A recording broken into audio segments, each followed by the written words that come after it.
विज्ञान वरदान है या अभिशाप पर निबंध। प्रस्तावना। आज युग विज्ञान का युग है। आज विज्ञान ने हमारे जीवन को बाहर भीतर दोनों ओर से प्रभावित किया है। इसने बाहर से हमारे सभी कार्यकलापों को अपने प्रभाव में लिया है, तो भीतर से इसने हमारे मनमस्तिष्क को अपने अनुकूल बना लिया है। इस प्रकार विज्ञान से हम पूर्ण रूप से प्रभावित होकर इसके अनुकूल होने के लिए पूरी तरह बाध्य हो चुके हैं। इस संदर्भ में यह भी कहना उचित होगा कि विज्ञान ने आज इतनी उन्नति कर ली है कि यदि आदिकालीन मनुष्य पृथ्वी पर आ जाए तो उसे शायद यह विश्वास ही नहीं होगा कि यह वही पृथ्वी है। इसके निवासी पहले जैसे है। यहाँ सब कुछ पहले जैसा न होकर कैसे बदल गया। विज्ञान का वरदान स्वरूप। विज्ञान की उन्नति अब शेषावस्था को पार कर चुकी है। अब वह यौवनावस्था में आ चुकी है। फलतः उसने अपनी चरम उन्नति कर ली है। इस तथ्य की पुष्टि में संक्षिप्त रूप से इतना कहा जा सकता है कि अब इसने दूसरे विधाता का नाम और स्थान प्राप्ति कर लिया। टेस्ट ट्यूब में इच्छानुसार संलयन की प्राप्ति करने से लेकर आकाश पताल के गंभीर रहस्यों का ज्ञान प्राप्त करने तक विज्ञान ने अब मनुष्य को सृष्टि का दूसरा ब्रह्मा सिद्ध कर दिया है। आज विज्ञान का स्वरूप और उसके कार्य अनंत है। इससे इसने संपूर्ण सृष्टि को प्रभावित और चमत्कृत कर दिया है। यत्र तत्र सर्वत्र, मतलब आज विज्ञान यत्र तत्र स्वत्र वर्तमान है। दूसरे शब्दों में इसने एक साथ ही थल, वायु और जल पर समान रूप से अधिकार प्राप्त कर लिए है। विज्ञान की सर्वव्यापकता और सार्वभौमिकता इस दृष्टि से भी सिद्ध होती है कि इसने जीवन के भीतरी और बाहरी स्वरूपों को भलीभांति प्रभावित किया है। प्रकृति पर विजय। अपनी सर्वव्यापकता को प्रभावशाली बनाने के लिए विज्ञान ने प्रकृति के सभी स्वरूपों को प्रभावित किया है। आज विज्ञान का ही प्रभाव है कि आकाश और पताल के गूढ़ रहस्य आज एक एक करके खुलते जा रहे हैं। प्रकृति पर अपनी विजय पताका फहराते हुए विज्ञान ने दूसरे विधाता के रूप में अपनी पहचान प्रस्तुत कर दी है। इसने जल पर स्वत्वाधिकार प्राप्त कर लिया है। इसके लिए इसने विभिन्न जलयान से लेकर दूरबीन जैसी चीजों की खोज करके जल के विषय में अपने ज्ञान की अपार वृद्धि कर ली है। इसी तरह इसे न विभिन्न वायुयान सहित कई प्रकार की संचार अनुसंधान सहित कई सुविधाओं को अर्जित करके अपने कौशल का परिचय दिया। पृथ्वी पर विज्ञान की धूम मचने का कहना ही क्या। बिजली के आविष्कार ने विज्ञान को सर्वाधिक गति और उसकी अन्य क्षमताओं का आकर्षक और रोमहर्षक परिचय दिया है। विद्युत का आविष्कार की सहायता से हम पलक झपकते ही हम बहुत दूर निकल जाते हैं। सैकड़ों किलोमीटर की दूरी तय करने में हमें कुछ ही समय लगते घर बैठे बैठे में हम असाधारण और असंभव सा लगने वाला काम आनंद फानंद में पूरा कर लेते हैं। इस दृष्टि से बिजली का आविष्कार आज विज्ञान का एक ऐसा आविष्कार है जिसके बिना हम निष्प्राण हो सकते हैं। इसके बिना हमारा कोई कार्य पूरी तरह से न संपादित हो सकता है और न उसके अगले कदम की परिकल्पना ही की जा सकती है। यही कारण है आज विज्ञान द्वारा मचाई जा रही धूम का सर्वाधिक आधार बिजली ही है।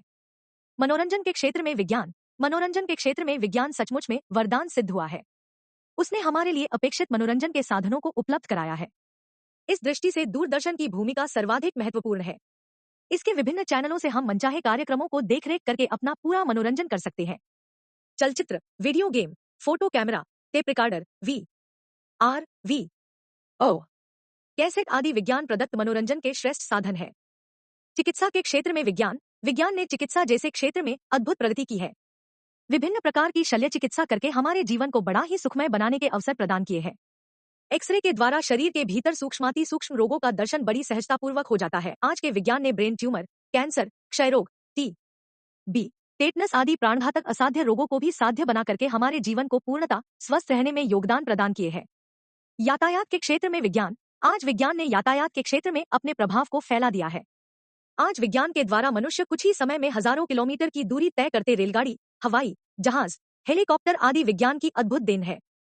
मालवाहक साधन भी विज्ञान ने एक से एक बढ़कर प्रदान किए हैं। ट्रक, मालगाड़ी, टेम्पू, हवाई जहाज प्रमुख मालवाहक साधन है। औषधि व शल्य चिकित्सा के क्षेत्र में विज्ञान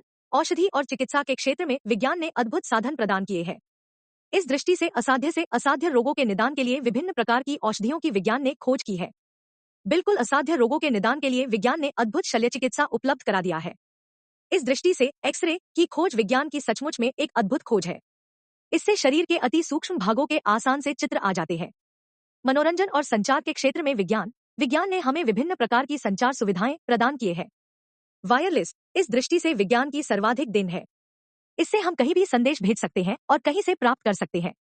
रेडियो, दूरदर्शन, टेप रिकॉर्डर, टेली प्रिंटर आदि विज्ञान के ऐसे साधन हैं जिनसे हम समाचार प्राप्त करने के साथ साथ खूब मनोरंजन भी करते हैं। उपसंहार। आज विज्ञान सचमुच में हमारे जीवन के लिए एक अपूर्व और अद्भुत वरदान सिद्ध हो रहा है। यह वास्तव में मनुष्य द्वारा उत्पन्न किया गया मनुष्य के लिए बेजोड़ महावरदान स्वरूप हमारी संपूर्ण सृष्टि को प्रभावित कर रहा है। भविष्य में भी यह महावरदान स्वरूप सिद्ध होता रहे, इसके लिए यह नितांत आवश्यक है कि इसके कल्याणकारी पक्ष को ही अपने जीवन में उतारते चले। जहां और जैसे ही हम इस विनाशकारी और विध्वंसक रूपी से लापरवाह और अनजान होंगे, वही और वैसे ही यह हमारा विज्ञान हमें विनाश की ओर धकेल देगा। प्रभाव से हम पलक झपकते ही न जाने कितनी ऊर्जा प्राप्त कर लेते हैं। बिजली वास्तव में हमारे लिए अल्लादीन का चिराग सिद्ध हो रही है। यह बिजली का ही चमत्कार है कि केवल हम बटन दबाकर अपनी इच्छानुसार अपने कार्यों को पूरा कर डालते हैं। इस दृष्टि से यह कहना किसी प्रकार से असंगत नहीं होगा कि बिजली विज्ञान की सर्वाधिक महत्वपूर्ण और सर्वोपरि देन है। दूसरे शब्दों में बिजली विज्ञान की सबसे बढ़कर क्षमता और कला है। विज्ञान वरदान है। यह तभी तक वरदान है जब तक हम इसके विनाशकारी रूपों बम, मिसाइल, तोप आदि सहित अन्य दुखद रूपों से बचकर रहें। इस आधार पर यह हम पर निर्भर करता है कि इसे हम वरदान माने या अभिशाप।